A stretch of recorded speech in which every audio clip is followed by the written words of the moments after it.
Going to do a quick video on listening for a blown head gasket through the coolant reservoir. So I found one, thought you might want to hear what it sounds like.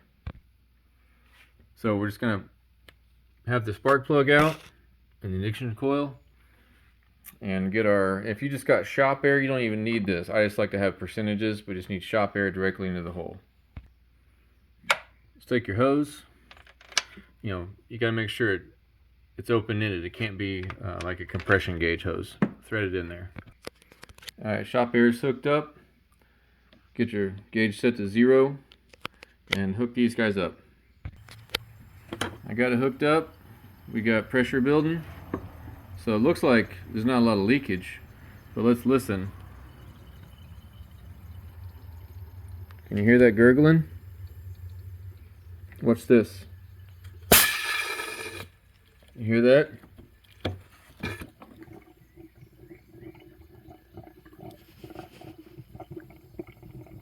Gurgle, gurgle. See the steam coming out?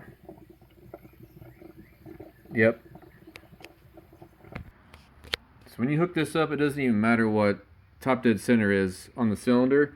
Just throw it in there, compress it with air, and it'll eventually fill up the entire cylinder with air.